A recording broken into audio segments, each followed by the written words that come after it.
हमारी नौकरानी बहुत खूबसूरत थी। वह बहुत सज धज के घर आती थी और घर का सारा काम करके नानू के कमरे में चली जाती और दरवाजे को कुंडी लगा लेती और 2 घंटे के बाद बाहर निकलती। हम भी चुप रहते थे क्योंकि नानू को चारपाई से उठा नहीं जाता था। एक दिन उस लड़की की जगह नानू के कमरे में मैं गई और नानू ने मेरे साथ क्या किया कि मेरी सांस रुक गई। मेरा नाम अनीता है। मेरे माँ बाप इस दुनिया में नहीं थे। मेरे मामू ने ही मुझे बड़ा किया। जब से मैंने होश संभाला तब से मैं अपने मामा के साथ ही रहती हूँ और मेरे लिए सब कुछ वही थे। हम सब लोग एक ही घर में रहते थे। ये हमारा पुराना घर था। यहाँ पर मेरे 3 मामू एक साथ रहते थे, लेकिन 2 मामू इस दुनिया में नहीं रहे।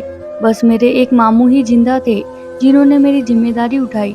मेरे मामू और मुमानी बहुत अच्छे हैं। उनकी कोई औलाद नहीं थी और वो मुझे ही अपनी औलाद मानते थे।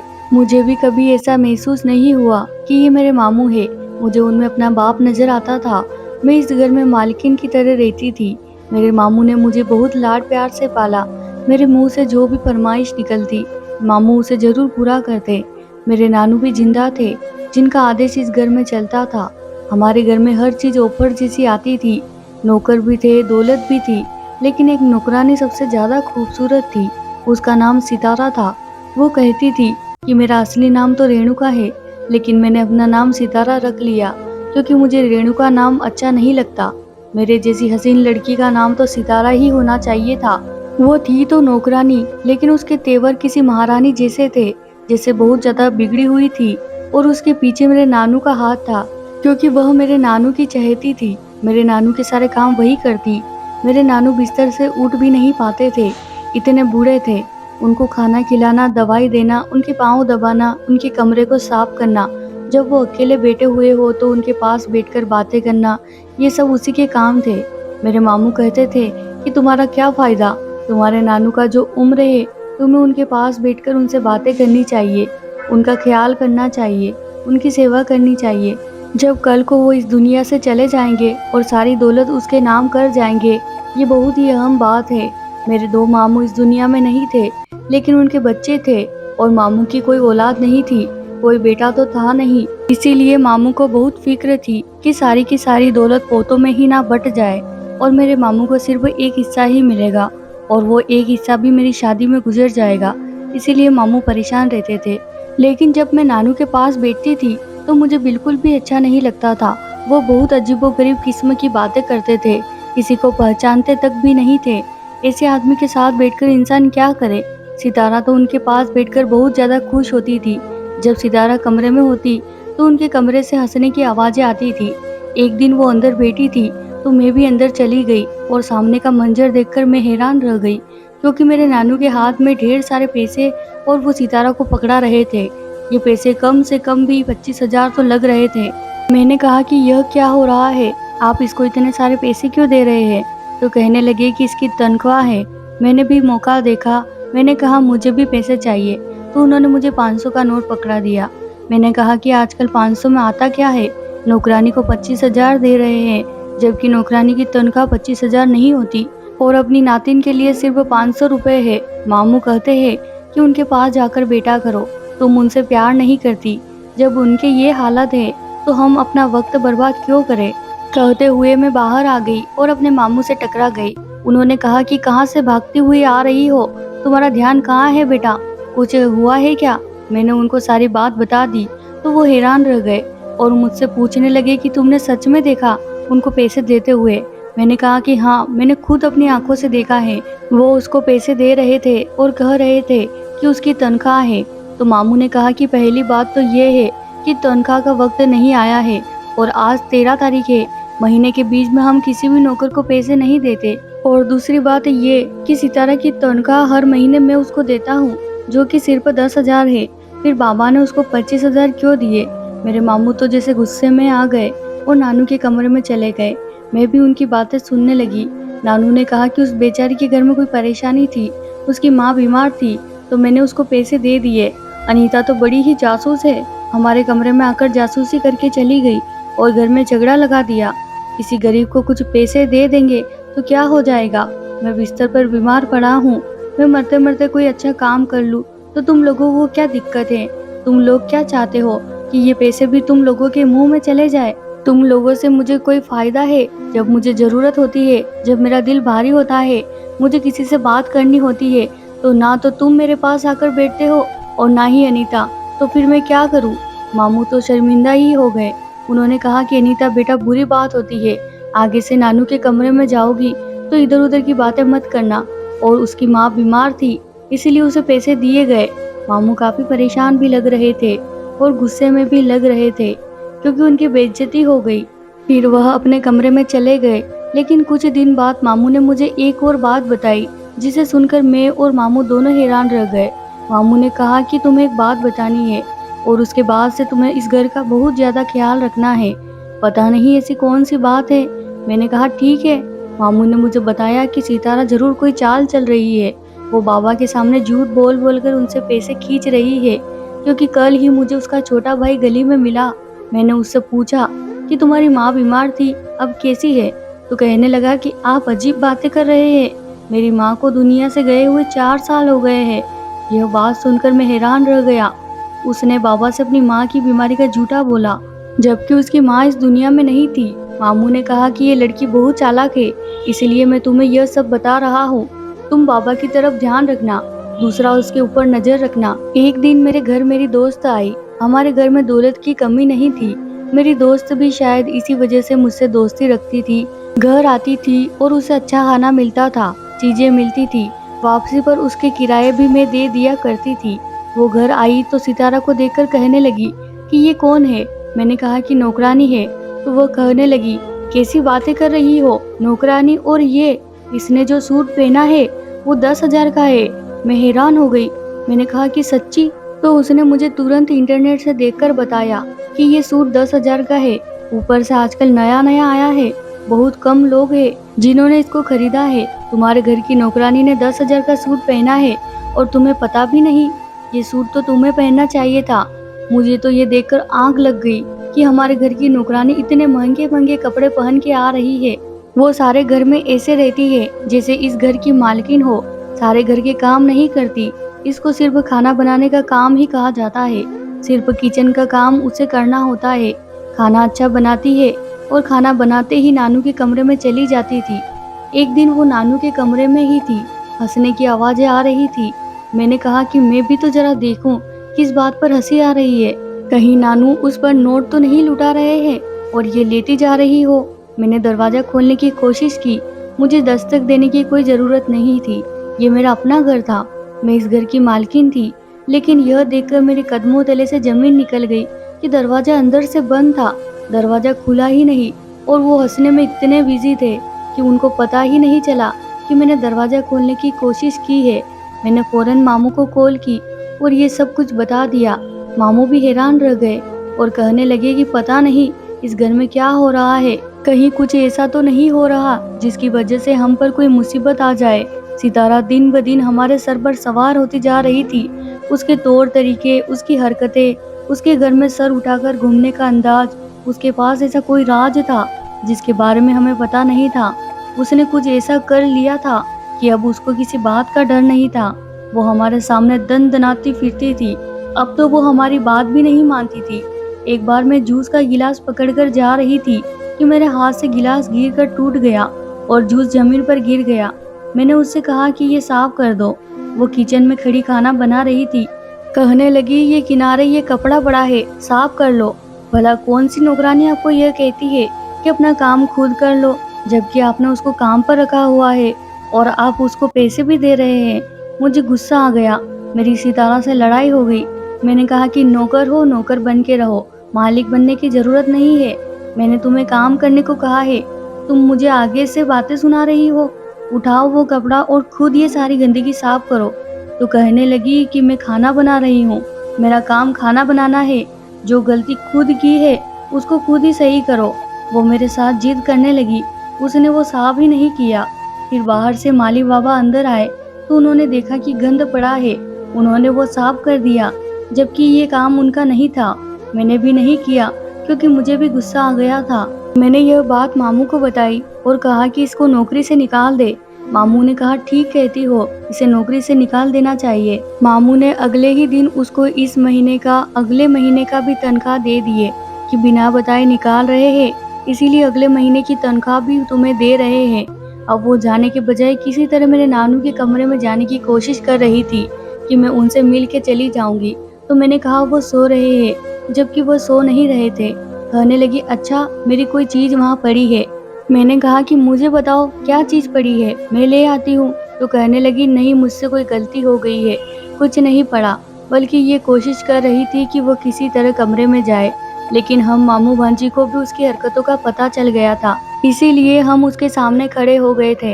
हमने कहा कि अपना सामान उठाओ और चली जाओ यहाँ से। फिर वो चली गई। मैंने सुकून का सांस लिया और सोचा कि यह काम हमने पहले ही क्यों नहीं किया था। हमारी नौकरानी ना ही कोई हमारी रिश्तेदार थी जिसको घर से निकालने के लिए ज्यादा तकलीफ होती या कोई बहुत बड़ा खेल खेलना पड़ता। नौकर तो आते जाते रहते हैं। मामू ने कहा कि कोई और नौकरानी ढूंढता हूँ जो खाना बनाया करे, और इस बार कोई बड़ी उम्र की औरत लेकर आऊंगा जिसका काम खाना बनाना होगा। हमें इस तरह की नौकरानी नहीं चाहिए। सितारा को घर से निकाल के मैं बहुत खुश थी, लेकिन अभी उसे घर से गए कुछ ही घंटे हुए थे। रात हुई थी कि नानू की तबीयत बुरी तरह खराब हो गई। मामू ने कहा कि शायद उनको जाने का वक्त आ गया है, जल्दी जल्दी आ जाओ। हम लोग नानू के पास पहुंचकर उनके सिराने बैठे थे। वो काफी देर से बुरी तरह रो रहे थे, ऐसे पेश आ रहे थे जैसे उनको बहुत ज्यादा दर्द हो रहा हो। मामू बार बार पूछ रहे थे कि क्या हुआ है, दर्द हो रहा है क्या आपको? डॉक्टर को भी बुला लिया था, डॉक्टर भी मौजूद थे। मामू के लड़के और लड़कियां भी आ गई थी। सब उनकी चारपाई की तरफ देख रहे थे, आसपास बैठे थे। मेरे नानू को चारपाई पे ही नींद आती थी। उन्होंने जुबान खोली तो कमरे में सारे लोग हैरान रह गए, क्योंकि उन्होंने कहा कि सितारा कहाँ है। वो बार बार यह पूछने लगे। हम सब खामोश हो गए। दोनों मुमानी भी यहीं मौजूद थी। मुमानी ने कहा कि कहाँ गई है, इस टाइम तो घर पर ही होती है। तो मेरे मामू ने कहा उसे काम से निकाल दिया है। मेरे मामू का इतना कहना था कि नानू ने मामू का कॉलर जोर से पकड़ा और कहा कि किससे पूछकर तुमने उसे काम से निकाला है।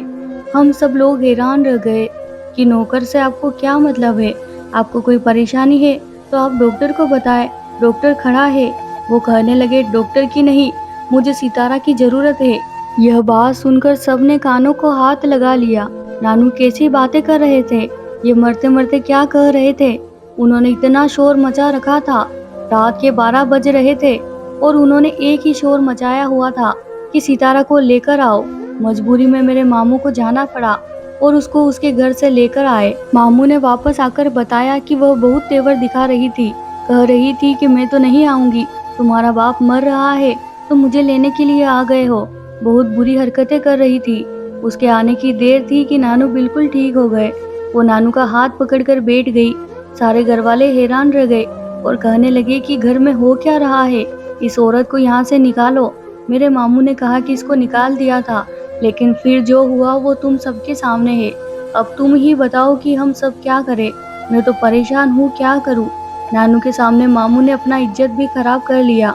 वो मामू को ऐसे देख रहे थे कि जैसे उनको जान से ही मार डालेंगे। सितारा के चेहरे पर खुशी की मुस्कुराहट थी, वो बहुत ज्यादा खुश थी। नानू ने फौरन उसे पैसे निकाल कर दिए और कहा कि तुम्हारा रोजगार कभी बंद नहीं होगा। अभी मैं जिंदा हूँ, अभी मर नहीं रहा हूँ। जो लोग यह चाहते हैं कि मैं मर जाऊं, वो ये सुन ले कि मैं इस दुनिया से जाने वाला नहीं हूँ। पानी सर से गुजर चुका था। अब तो सब घर वालों को पता चल गया था कि इस घर में क्या हो रहा है। जो भी है वो बिल्कुल अच्छा नहीं हो रहा था। एक नौकर का एक ऐसे इंसान से इतना करीब होना जो बिस्तर पर बीमार पड़ा है और इतनी सारी संपत्ति का मालिक भी है। मैंने सबको ये भी बताया कि सितारा अंदर जाती है तो अंदर का दरवाजा भी बंद हो जाता है। सबने अपने कानों को हाथ लगा दिए और कहा कि हमारा बाप लगता है मरने से पहले हमें शर्मिंदा करवा के जाएगा। दरवाजा बंद करने का क्या मकसद हो सकता है? मामू ने कहा कि तुम सब मिलकर मेरी मदद करो। मैं तो अपनी तरफ से जो कर सकता था मैंने कर लिया। तभी सितारा की आंखों में घर जाते हुए भी खुशी थी, क्योंकि शायद उसे पता था कि वो वापस आ जाएगी और उसे कोई रोक नहीं सकता। लेकिन अब मैंने मामला अपने हाथ में लेने का सोच लिया। मैंने कहा कि मैं भी देखूंगी कि कमरे में क्या होता है। मैं तारा के क्वार्टर में गई और मैंने उसके कपड़े चुरा लिए। मैंने यह बात किसी को भी नहीं बताई। कि मैं अपने दिमाग में एक प्लान बना चुकी थी और वही करना चाहती थी। वैसे मैंने गलती की, मुझे ये बात मामू को बता देनी चाहिए थी, लेकिन मामू मुझे ये काम कभी ना करने देते और मैं सबका प्रॉब्लम हल करना चाहती थी। मैंने सोच लिया कि मुझे क्या करना है। सितारा किचन में खड़ी काम कर रही थी जब मैंने चुपके से जाकर किचन के दरवाजे को बाहर से लॉक कर दिया और माली बाबा को कहा कि ये दरवाजा नहीं खोलना। माली बाबा बचपन से ही हमारे साथ खेला करते थे, वो मेरी बात जरूर मानते थे। मैं खुद सितारा के कपड़े पहनकर नानू के कमरे में चली गई और दुपट्टे को थोड़ा सा आगे कर दिया। वो मुझे देखकर यह समझने लगे कि ये सितारा है। दरवाजा भी मैंने अंदर जाकर बंद कर दिया। नानू ने कहा कि यह क्या, आज तो तुम दुल्हन बनकर आई हो, क्या हो गया है तुम्हें? तो मैंने आगे से सिर पर सिर हिला दिया। नानू कहने लगे कि अच्छा, तो आज तुम दुल्हन हो, तुम दुल्हन बनने की प्रैक्टिस कर रही हो। मैं जाकर उनके पैर के पास चारपाई पर बैठ गई और फिर उसके बाद उस कमरे में जो हुआ वो देखकर मेरी जान निकल गई, क्योंकि उन्होंने बात ही ऐसी की थी। उन्होंने कहा, तुम साहिल की दुल्हन हो, साहिल बहुत जल्द आ जाएगा, फिर मैं तुम लोगों की शादी करवाऊंगा, ये काम करके ही इस दुनिया से जाऊंगा। साहिल कोई और नहीं बल्कि मेरे मामू का बेटा था और शायद मेरे मामू के बेटे का सितारा के साथ चक्कर चल रहा था और ये दोनों आपस में शादी करने वाले थे। नानू को भी इस बात का पता था कि सितारा इस घर की बहू बनने वाली थी, यानी कि इस खानदान की बहू बनने वाली थी। तभी इसकी चाल और इसके तौर तरीके बदले हुए थे। अब मैं क्या करती? मैंने नानू से कहा कि मैं आपके लिए पानी लेकर आती हूँ। मैंने आवाज़ भी थोड़ी बदली और वहाँ से बाहर निकल आई। मेरी सांस फूली हुई थी और किसी को पता भी नहीं था कि मैं क्या करके आई हूँ। मैंने फौरन कपड़े बदल लिए और माली बाबा से कहा कि उसको पता तो नहीं चला। उन्होंने कहा कि वह अपने काम में लगी हुई थी। किचन का दरवाज़ा मैंने खोल दिया। मैंने इतना सब कुछ कर लिया लेकिन किसी को पता ही नहीं चला। मैं मामू का इंतज़ार करने लगी, उनको कॉल की, वो किसी मीटिंग में थे। फिर रात को आए। मैंने उनको कहा कि मुझे आपसे बहुत ज़रूरी बात करनी है। मैंने मामू को जब ये बात बताई तो मामू भी हैरान रह गए। मामू ने सारे लोगों को इकट्ठा किया और बताया। जिस मामू का बेटा साहिल था, उसकी माँ को जब यह बात पता चली तो वह तो बिल्कुल हैरान रह गई, क्योंकि उनको इस बात का पता ही नहीं चला था और साहिल को बुला लिया गया। सब उसी मुमानी के घर गए। साहिल ने कहा कि मैं उससे मोहब्बत करता हूँ और दादाजी को भी पता है, बल्कि शायद आप लोगों को एक और बात नहीं पता, वह यह कि दादाजी ने हमारी शादी के लिए हाँ कह भी दिया है और उन्होंने लिख भी दिया है कि हमारी शादी होगी, चाहे वो इस दुनिया में रहे या ना रहे। साहिल तो मजनू बना बेटा था, वो तो पागल हुआ बेटा था। वह हमारे घर आ जाया करता था क्योंकि मेरे मामू के साथ काम संभालता था, इसीलिए हमारे घर खाने के लिए भी आ जाता था। लेकिन उसने तो सितारा को पसंद कर लिया था। मुझे गुस्सा भी आ रहा था। घर वालों ने उसको समझाया कि नौकरानी से शादी करोगे, तुम पागल हो गए हो। लेकिन उसने कहा कि वह नौकर है तो क्या हुआ, वो बहुत ज़्यादा खूबसूरत है और मैं उससे मोहब्बत करता हूँ। आप लोग मेरा कुछ नहीं बिगाड़ सकते, दादाजी मेरे साथ है। यह भी जाकर नानू से मिल गया और नानू ने अगले ही दिन बता दिया कि इस हफ्ते उन दोनों का विवाह है। मेरी जिंदगी का कोई भरोसा नहीं और मैं विवाह करवा कर जाऊंगा। उसका पापा इस दुनिया में नहीं था। माँ बेचारी अपनी तरफ से रोकती रह गई, लेकिन उसके आंखों के सामने ही हमारे सीने पर तीर चले और घर में सजावट भी करवाई गई और उन दोनों का शादी करवा दिया। लेकिन उसके बाद नानू इस दुनिया से अचानक चले गए। हम सब उदास थे, लेकिन ये खबर ने और ज्यादा परेशान कर दिया। वो ये कि नानू संपत्ति का एक बड़ा हिस्सा सितारा और साहिल के नाम कर गए थे। हम सब परेशान थे क्योंकि हमारे घर का अपना ही आदमी उसके साथ मिला हुआ था। इस बारे में जब कभी बैठकर सोचते हैं तो यही सोचते हैं कि शायद हमें अपने नानू की सेवा कर लेनी चाहिए थी। अगर हम उनके पास बैठा करते, उनको सहारा देते, तो उन्हें किसी और की जरूरत ही ना पड़ती। पता नहीं हमारी गलती थी या किसी और की, लेकिन सितारा और साहिल तो अपनी किस्मत चमकाकर और बहुत सारा हिस्सा लेकर शहर चले गए। नानू भी इस दुनिया से चले गए और बाकी संपत्ति जो बची उससे हमें इतना ही हिस्सा मिला कि बस हमारा गुजारा चलता है। साहिल और सितारा दौलत लेकर ऐसे गायब हुए कि ना हमसे मिलते हैं ना हमसे बात करते हैं। मेरे मामू की तबीयत भी खराब रहती है और वो इसी कमरे में रहते हैं जहाँ मेरे नानू रहते थे। मैं अपने मामू का बहुत ख्याल रखती हूँ और उनके पास बैठी रहती हूँ। उनसे बातें करती हूँ। वो कहते हैं कि पता नहीं किसकी गलती थी, लेकिन जो भी हुआ अच्छा नहीं हुआ। इस बात का दुख हमेशा रहेगा और हम सारे खानदान को ये याद रहेगा कि इस घर में कोई सितारा नाम की लड़की आई थी जिसने हमें बेइज्जत करके छोड़ा था। दोस्तों, कहानी अच्छी लगे तो वीडियो को लाइक शेयर करें, चैनल को सब्सक्राइब करें, बेल आइकन दबा दें। धन्यवाद दोस्तों।